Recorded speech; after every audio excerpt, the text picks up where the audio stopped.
Welcome, everyone, to this Good Leadership Podcast. My name is Charles Good, your host. This podcast is designed to provide you with actionable insights and strategies that you can apply from discussing the research of esteemed leadership experts and practitioners to take your leadership to the next level. My goal and hope is that what we discuss today will be immediately actionable and useful to you, and I'd love to hear on what you're planning on implementing. Today, I'm glad to be joined by Carole Cowperthwaite-O'Hagan, who has a passion for creating breakthrough strategies for her clients. Her special focus has been on coaching skills, women's success, and work-life balance. She is especially gifted in the areas of persuasion, integrating work and life, and coaching skills in the workplace. And she's also the author of Tough Time Tactics in the Coaching Conversation. Welcome to the podcast, Carole. Thank you, Charles, and thank you for that introduction. I appreciate it. I love for us to get started, since this is going to be around coaching and coaching skills for busy leaders, is let our leaders know how you define coaching and the impact that it has made in your life and the lives of others that you have coached. Yes. And coaching is a relationship. And I see it as a relationship between a willing individual and somebody who's going to be accountable, right? We can have coaching moments with anybody, but we can only have a successful coaching relationship with someone who is willing and accountable. As I share with my clients a lot, I don't have fairy dust. I don't have magic wands. I can't just say this is just going to happen for you. What I do for my clients is, if you are willing, I will come alongside you and we will manage whatever goal it is that you want to attain, short term or long term, and help you get there. Simple as that. Love that answer. So let's start with your 5-step coaching model. I see it quite often in leaders, new leaders, even seasoned leaders, where they don't have a proven coaching model that they use in order to be more effective as a coach with their employees. And I love the 5-step coaching model. It's simple to use. It's easy. There's 5 steps instead of a 20-step process or manual. Let's go through that at a very high level, and I'll go through each phase and I'll let you comment on each phase and the importance of it and what purpose it serves. So phase 1 is the gather and collecting info phase. Can you unpack that for us about what you mean? Absolutely. So when you're gathering, think about any relationship that you're going to begin, personally or professionally. You're doing a discovery. You're asking open-ended questions. You're really trying to find out what makes this person tick, what their likes are, what their dislikes are, where they want to go, and being able to get them to really open up to you. Great. Phase 2, reflect and clarify.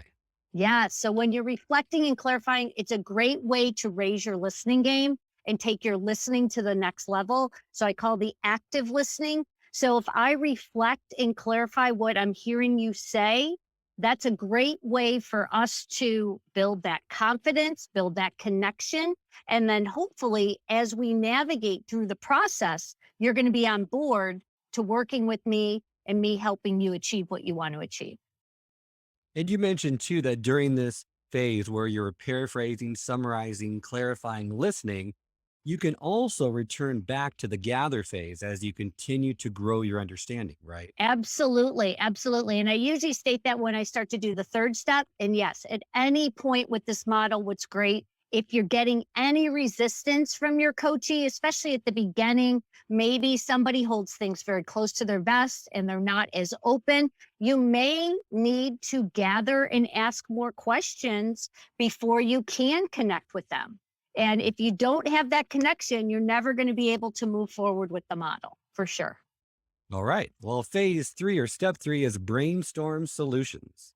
Yes. So here is where we're looking to problem solve, right? So here we're looking at, this is what you've shared with me, or what is one area that you would like to improve around communication? You had stated that you are new to working with this team and you're looking to enhance your communication with the new players that you're going to be working with. So how do you want to do it? What's the first step? And then we unpack that, brainstorm together, problem solve that together to get them to come up a plan of attack. One question that I would have is, in step 1, phase one, where you're gathering and collecting info. Mhm. Step two, you're reflecting and clarify. When do you know it's the right time to move to step three, to brainstorm? When do you feel like you've had enough information and now you can start down the problem solving path? There are nonverbal cues that you may be getting from your coachee, the person that you'll be coaching, as well as verbal cues. I usually am looking at somebody's face, if it is face to face, if it's over the phone, what am I hearing or what am I not hearing? Am I sensing any resistance? Do I need to clarify? Are they asking a lot of clarifying questions to me? Those are all little indicators that maybe we need to navigate that step a little longer before we get into the brainstorming and problem solving. And you can always return to the gather and reflect phases, right? As Absolutely. Absolutely. That's what's great about this model. now, step four is the focus Yes. piece. So here's where we get to the action, right? And so we've been problem solving. And so going back to the little scenario I mentioned, if I'm a new manager, have a new team that I've inherited, I'm going to be working with this team. And now I'm trying to create some action for each team member or what I can do to improve my communication with them and theirs with me. So, what would be the first action step you would want to take to move this forward, right? If we created a SMART goal, specific, measurable, actionable, realistic, and timed, if we're looking at it from that lens, I would say realistically, what is the first step that you would like to take to move this goal forward? And then that would be the action that we would create.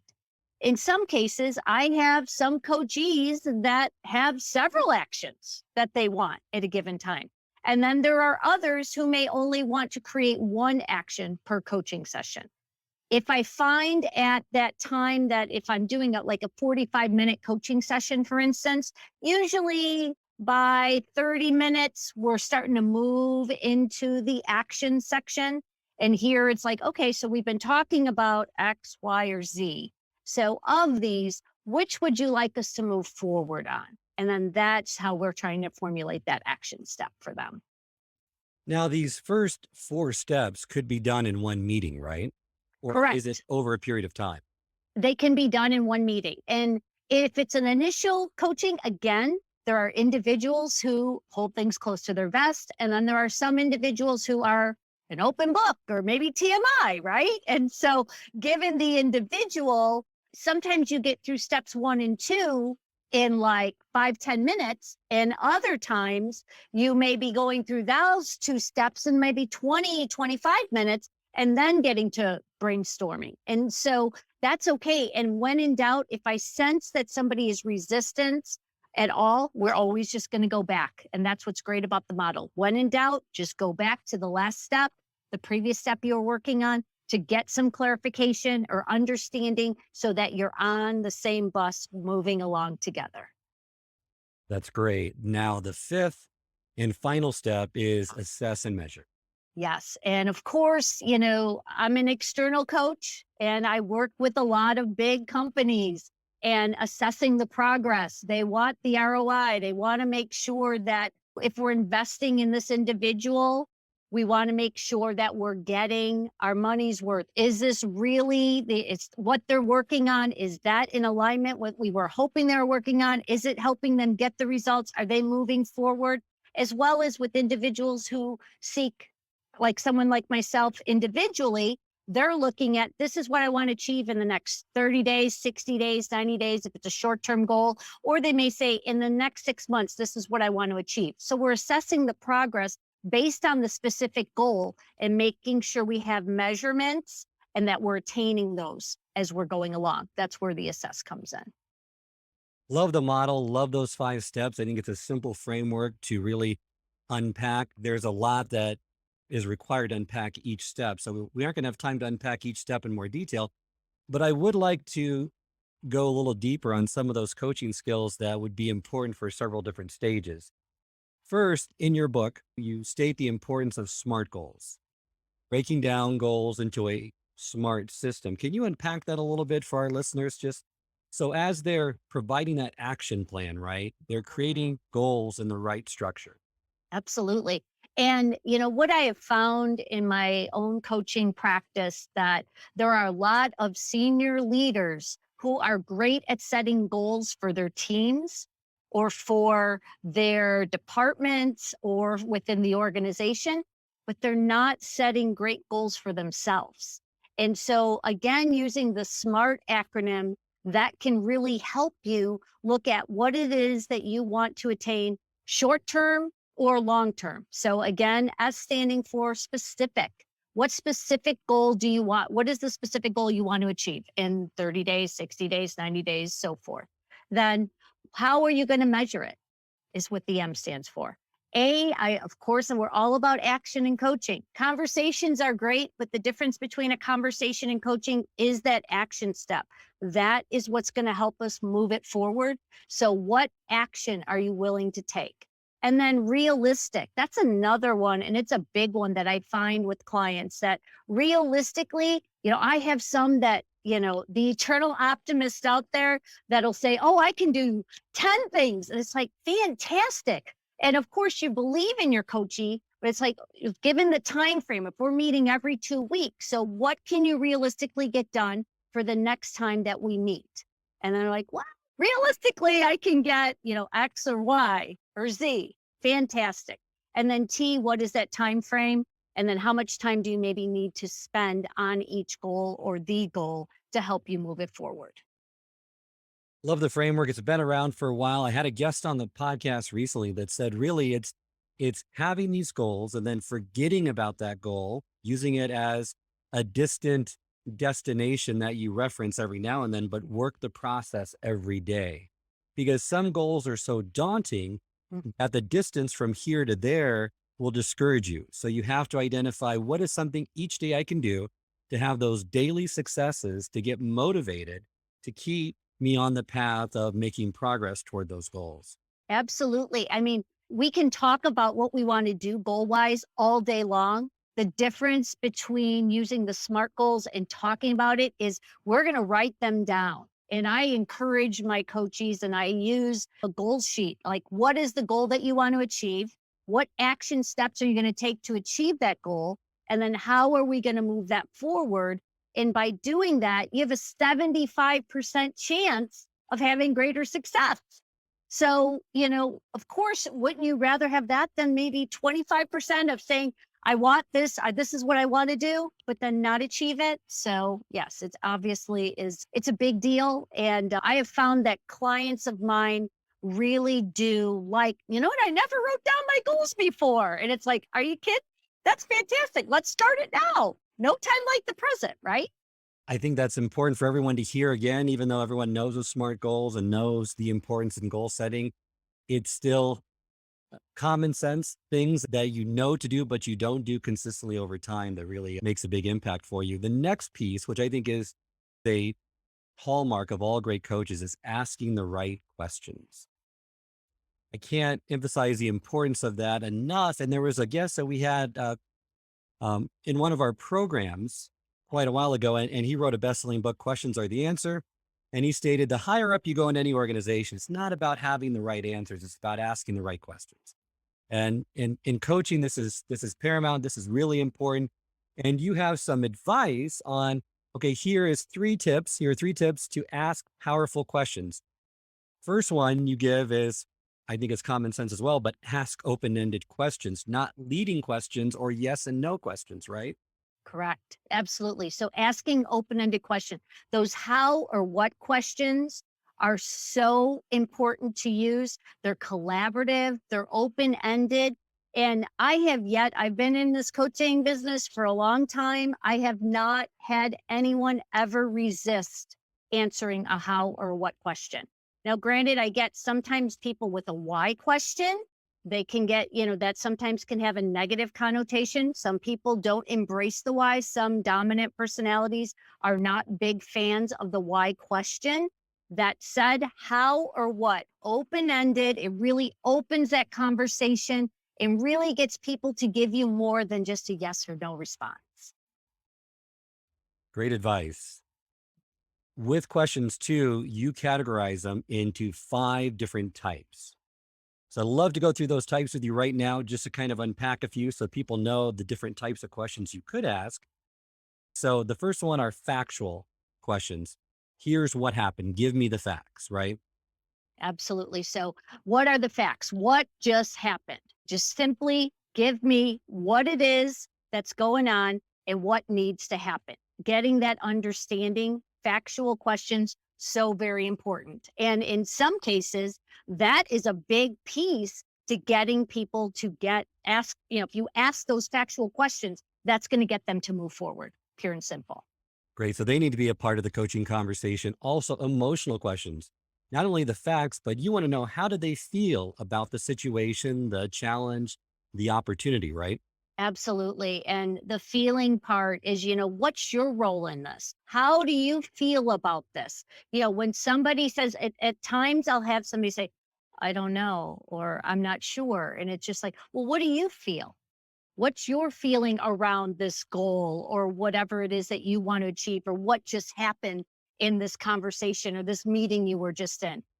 Well, when people feel empowered, I find they will self-discover, they will take action, they'll move forward. And with emotional questions, I find that I always want to give them that platform because that really gets people to open up. The next type of questions are behavioral questions. So, what did you do as a result of what happened? What behaviors did you demonstrate? Absolutely. Even though they know what behaviors, why is that an important type of question to ask? It is important because your actions will impact the outcome, right? Our consequences. And so when you do something, what is the consequence? And sometimes I find that people, if they don't think through it, or they just like tell, they're not really, we're questioning and asking questions. It gives them that pause and that sense to be able to understand that, wait a minute, I just said this. Now my behavior, my action said this. What does that mean? So being able, that behavior is so important. That what is that consequence when you do something? What's going to be the outcome based on that? It also gives me, when I do it and I see the benefits of it, the time to pause. Because a Mhm. lot of times you do things on autopilot where you're not reflective, Mm. right? You're just reacting to something. So even taking that moment not to be so impulsive or reactionary would possibly provide you a better way to state something, or a better solution altogether, instead of just reacting to something because your emotions are charged, or it's something that really has you not operating in the optimal way. Absolutely. And there are some, that whole cause and effect, and taking that pause, being able to take a step back with actions. When your behavior does something, it's like, oh no. And sometimes we realize it and we're cognizant of it. Sometimes we're not. And then all of a sudden it happens and we're like, what? Whoa, what did I just do? So being able to take that little bit of a time out, or that pause, as you state, is really very important with the behavioral, for sure. So the next category is relational. So you need to also understand, what role did others play and what happened? Because sometimes you're so focused on yourself, right, that you fail to consider the other people involved. Absolutely. Sometimes when we make decisions, or sometimes when I have leaders who will say, well, this is what we're going to do. This is how we're going to do it. It's like, and if you looked at the boardroom and you looked at all the players out there, they'd be saying, what? What happened? Wait, I mean, how come I wasn't asked? What was my role in it? How does it, like marketing is going to be impacted by that IT decision. And so will accounting and how does this impact all of us? So with relational, it's so important that, there's no I in team. And when we're asking questions, it's really important to think about, who are all the players? Who is going to be impacted by this decision making? And when you think of it that way, through that lens, a lot of times you're like, okay, I need to have a follow up conversation, or I need to have a discussion with so and so, or this person or that person, which is great. Now, the final category you label as spiritual, but it's really about, how does what happened match who you are versus who you want to be? So it's connecting your present self with your idealized future self, right?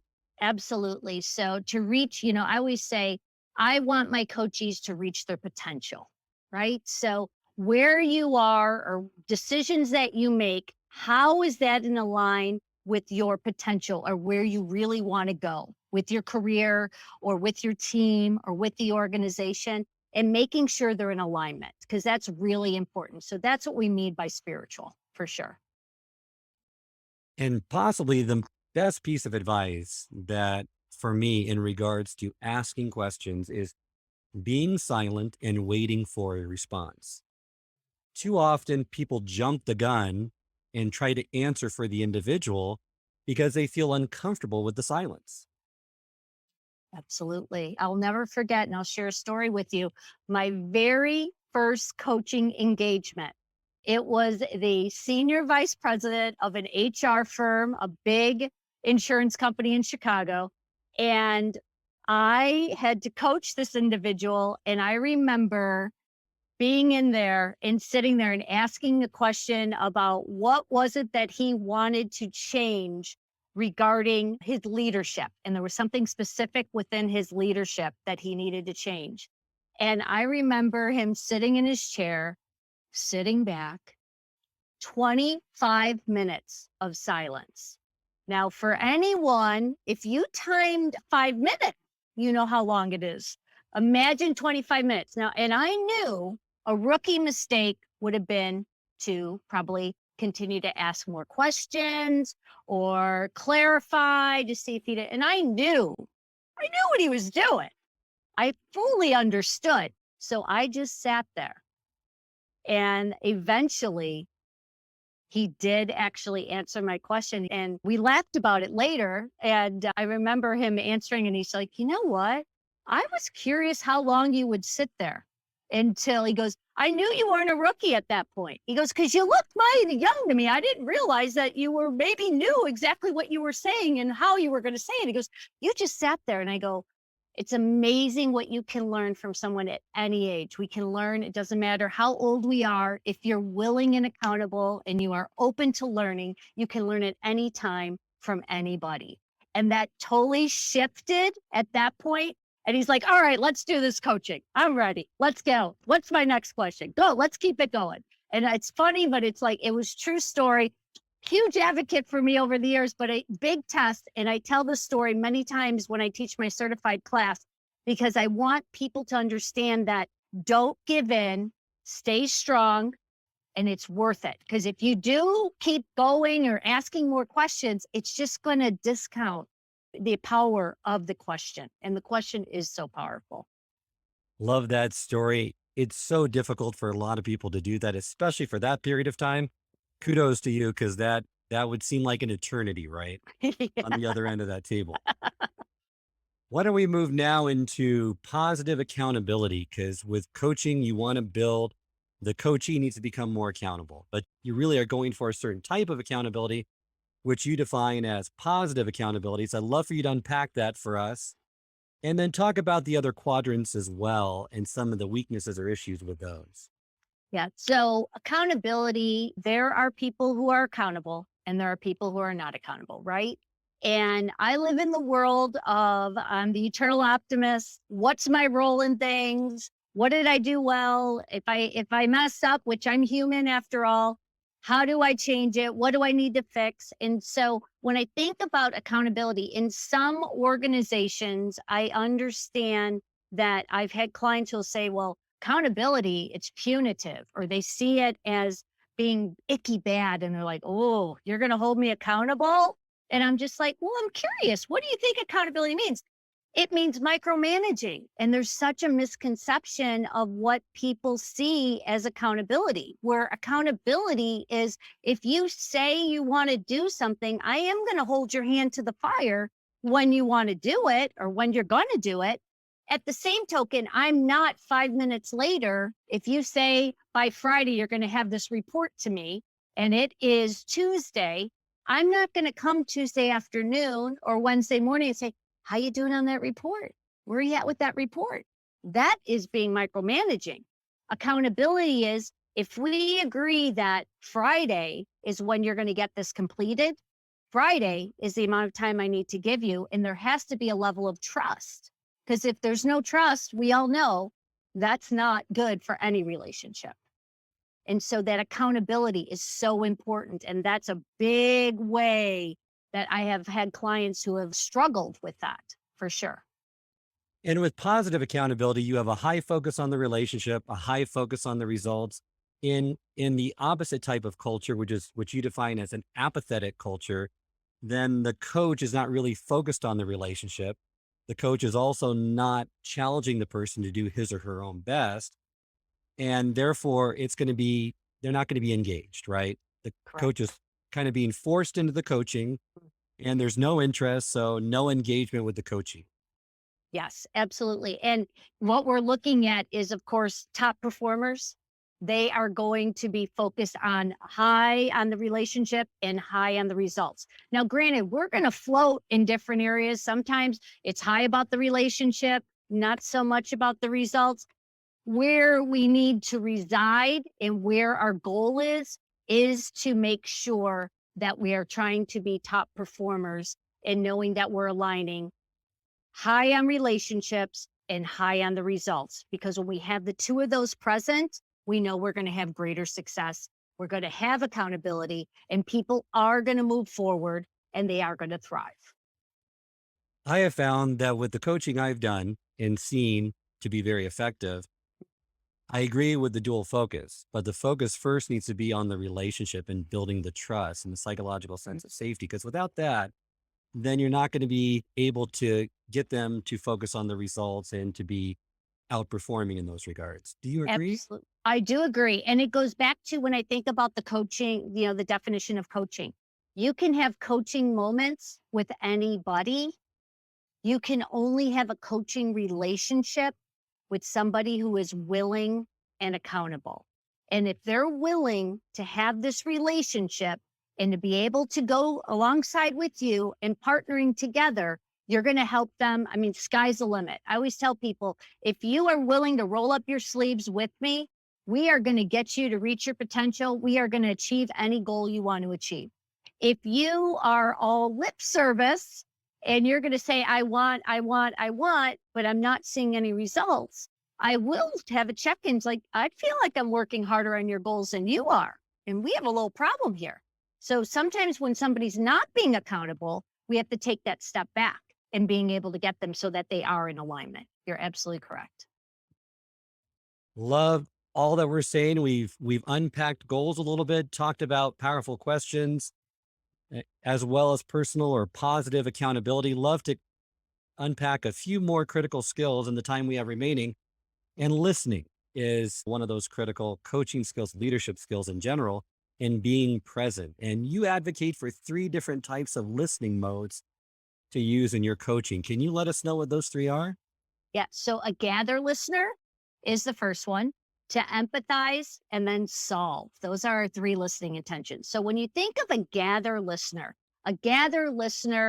is somebody that is actually asking a lot of questions and they're putting together the whole plan of where they want to start and where they want to go. And so a lot of my analytical clients are more gather listeners, and they are going to ask many questions, but that's going to help them get clarification as they are getting through to their goals. My empathizers, those are the ones, the feelers. And so I think of a lot of times of visuals like a heart pillow or a teddy bear. It's just, how it's going to support the sender or help them, in good cases, hooray, you got that promotion. I'm so proud of you. Way to go, celebrating with your coachee. Or, I'm really sorry that you didn't get that position. I know that you truly wanted it. What can we do to help you so the next time there's another promotion, you're going to throw your hat in the ring and we're going to make sure you get that. So empathizing, that's a big form of listening. And then the third one is solve listening. And I think of like a gavel that a judge has, guilty or not guilty, quick listening, taking the information, assessing the information, and then go. All 3 are necessary and needed. And a good coach is going to be able to do all 3. Now, granted, we may default to one or of the 3, but to be an effective, good coach, you need to be able to do all 3 forms of listening. Love for you to provide possibly one or two tips that our leaders can use to get better, to improve their listening skills? Because everyone can get better at listening, especially more active listening skills. Absolutely. And going back to when I talk about the coaching model, when you are in the second stage of the model, when you are trying to build that connection, what are you hearing? What reflecting back what you hear is a great way to raise your listening game. So if I heard you correctly, you just said that you want to improve your communication. So what specifically with your communication is it that you'd like to improve on? Reflecting what you hear is going to get that people feel validated, they feel heard, and they're like, oh, he or she, they get me. They are definitely ready to listen to what I have to say. They're going to be more open to being coached, and in turn, they're going to continue through the process with you. So that would probably be a good example. Those reflection skills are important. Is there any advice that you can give leaders, those new leaders that are coming into the coaching profession saying, I really don't want to mess up. Just tell me what I need to do, and I'm going to hopefully do it perfectly right from the start. And again, I feel that you should have a model to use because regardless who you are coaching in the seat, if they are impulsive, they are methodical, they are task driven, they are people focused, regardless who it is, that if you have a model, you're going to have greater consistency. That's one thing. Taking notes, what are you hearing? Taking notes, of course, ask your coachee if they're open to it. I've never had a coachee say, no, you cannot take notes on our coaching. But being able to take notes, if that's something that's going to help you stay connected and stay engaged in part of the process and really reflect afterwards, I think reflection is key. And I have like 3 quick questions that I always ask myself. I did this when I first started coaching. I still do it today. What went well from that coaching? What could have been better? And what are my next steps? And we all know if you make a little mistake, maybe, I'll have somebody else say, oh, I think I was telling, I didn't want to tell. I really wanted to ask throughout, but I started telling, or I started making it my goal versus their goal. It's like, it's okay. It's okay. Understand that. And now what would you do differently next time? And then to know that I'm going to need to ask more questions, or I need to ask more open-ended questions because I was asking a lot of is our do questions, which are good closed-ended questions. There's a time and a place, but I wasn't getting my coachee to give me enough information. Maybe that's something so when you reflect on your coaching session, when I believe that's going to help you go from good to great as well. And so people that I coach from my certification class, when I'm trying to get them to become, as they want to become expert coaches, if you want to be a great coach, it's like, yes, there's so many different skill sets, but when you're coaching and you're asking questions, be present, limit the distractions, don't have anything except your coachee and you. That's all you need. Stay engaged, and that's going to help you have a great coaching relationship, being present. That's great advice. And I couldn't agree with you more, having that proven framework that you can go off of, being receptive, self-reflective, self-aware of how is it going, even getting feedback from a coach, maybe your coach that's helping you become better over time. And then also keep practicing. You're going to get better over time if you keep doing it, getting that corrective feedback, making those changes and becoming more effective as a result. Absolutely. And one thing I just wanted to add too, just really quick, is there are questions you can ask at the end of a coaching session and questions you can ask. So what stood out to you from our last coaching session? Or what'd you think of our last coaching session? Or how are you feeling about this coaching that we're doing? There's questions that you can simply ask your coachee. And if you're not getting if your hand's on the pulse, but you're not getting the vibe, like they're fully immersed, they're like, I have them, they're on board, they're ready to go. If you feel they're still holding things close to their vest, ask those questions of what stood out from the last session, or what would you like us to work on today? Simple questions, open-ended questions to help gauge where you are with that coaching so that you can continue to guide as you're moving forward. And to make sure there's not a disconnect, because you could have felt like it went great, but by asking those questions, you'll quickly discover if they're open and willing and feel comfortable and vulnerable with you to say, well, I just really didn't feel like it was that effective and it didn't answer this one question, which is so important. before you go too far down that path, right? Absolutely. Absolutely. And better to have a check-in and to know where you are because we want coaching relationships. Coaching moments are good and we can have those with anybody. But as coaches, we really want to have coaching relationships. We want to have impact on lives. So to do that, we really need to listen and simply ask questions. Those are two key components. A good coach, I find, listens 90% of the time and only talks 10% of the time. And that's why we covered listening and questions, because those are so critical to coaching, so critical to leadership overall. Before we end today's episode, just would like for you to talk about one of the common coaching challenges that you've seen with leaders today, maybe in the last 1 or 2 years, that's either has always been a challenge or has recently become a challenge, and then maybe give some insider advice around that. Yeah, that's great. I would say that we've all through this pandemic, there's been a lot of changes that we've all had to, and adjustments we've had to make. People that were going into an office every day, now some are hybrid, some are working remotely all the time.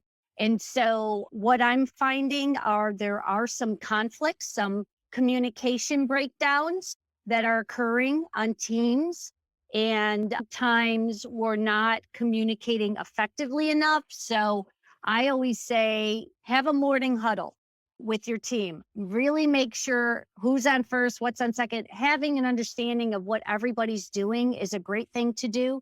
And then when you are doing your coaching with your team, one-on-one or group, whatever it's going to look like, really make sure you're engaged. The impact is there. You're not distracted by anything else. And I get it when people are working at home, it's been tough. Like when our kids, I too had a son who was going to school while I was working and while my husband was working. And so for some people, it was very tough. Now that we've moved to what I'm calling the new normal from Bridges' model, we know what the new normal is now. And for some of us, it's if I'm going to be, what's the day? Maybe there's one day in the week that everyone can be in the office or we can be together. We have two teams. So I'll be here on these days. You'll be here on these days so that we can divide and conquer. But how do we get everybody to be more engaged? How do we over communicate and get back to the basics of don't assume that you know what I'm saying, because we know when we break that word down, it's not very friendly. So I really want to make sure we over communicate and make sure everyone has full understanding. So I would say that is a big thing that I have found not only through the pandemic, but in this post-pandemic when I'm calling the new normal. I would agree with you and think that is essential to be over communicating during these times and not letting that lapse.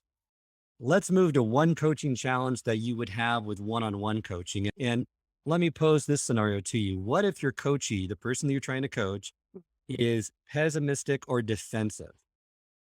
How do you deal with that person? Either you just started coaching this person or they've become that way through the conversation. I'm sure there's two different approaches there, but if you could just identify that, since that's an obstacle that commonly occurs when a new coach encounters it, and a new coach without the experience, without the skill sets, struggles to connect, engage, and get results with that person.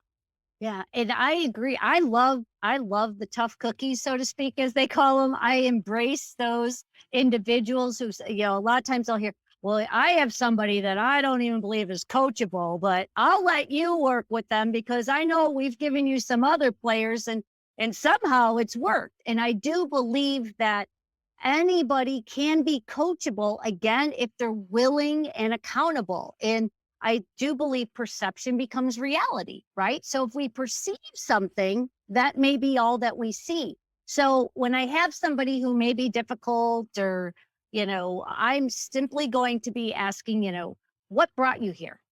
I'm curious, what brought you here today? And what is it specifically that you want to improve on for yourself? And if they say, well, just everyone I work with is, they just don't know what they're doing. I'm the only one that knows what's going on. And I just, I'll use this scenario. He's like, I'm the only one that knows what's going on here. Everyone else is clueless.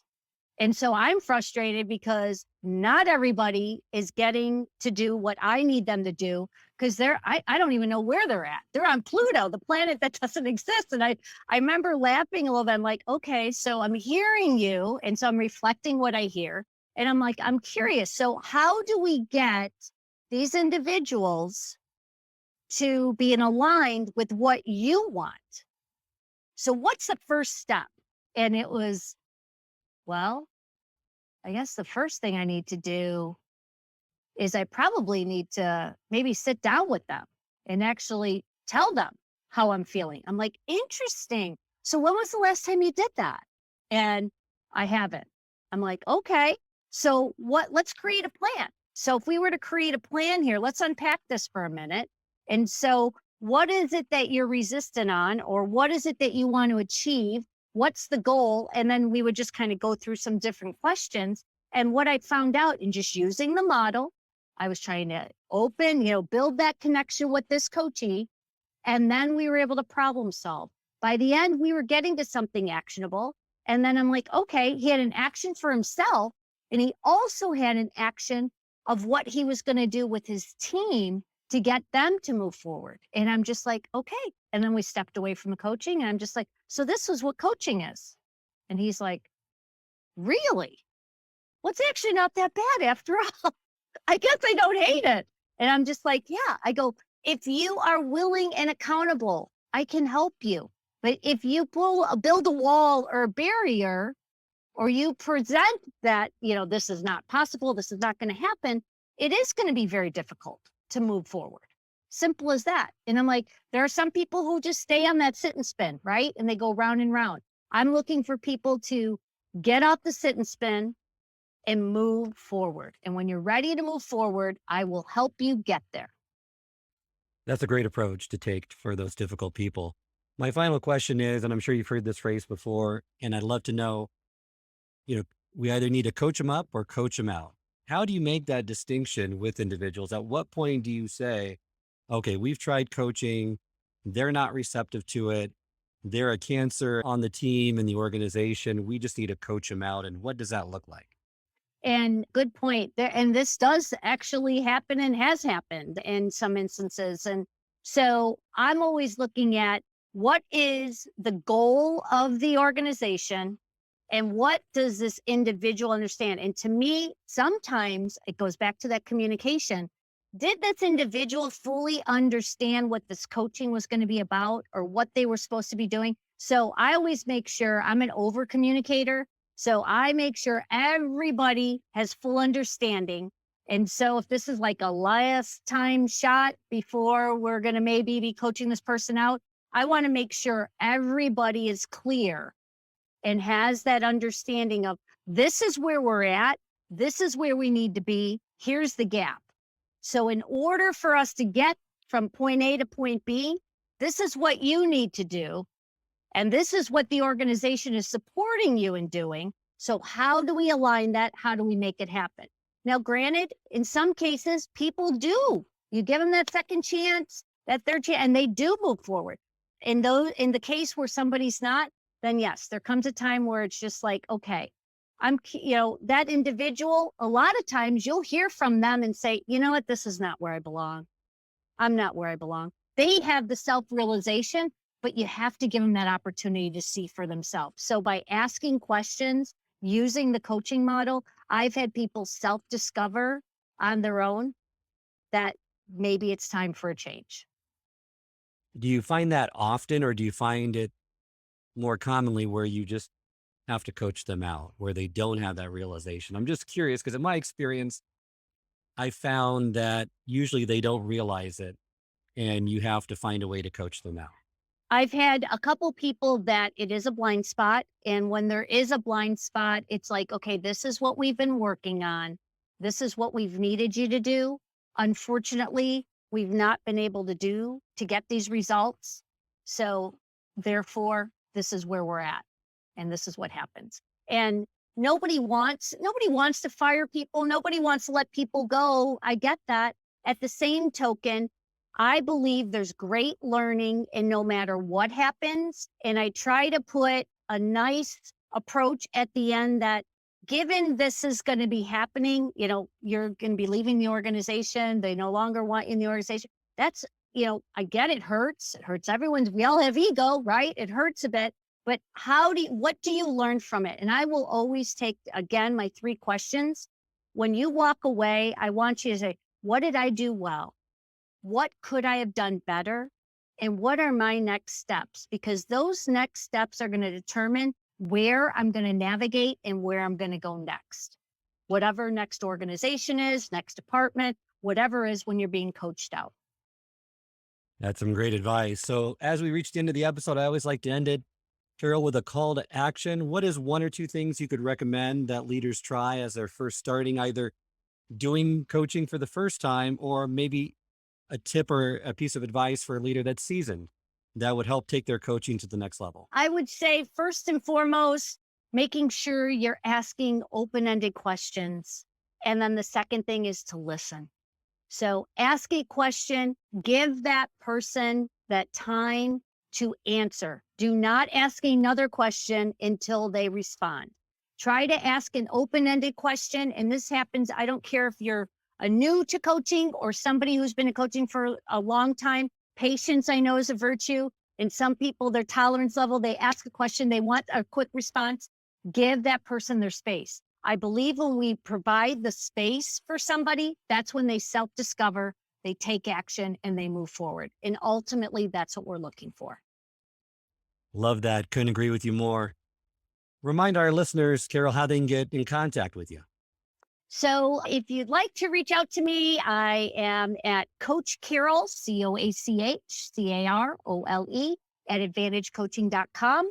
I'm also Coach.Carole on LinkedIn.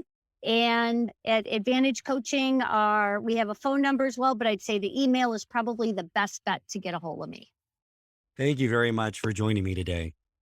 Thank you so much, Charles. It's been a great experience. I appreciate it.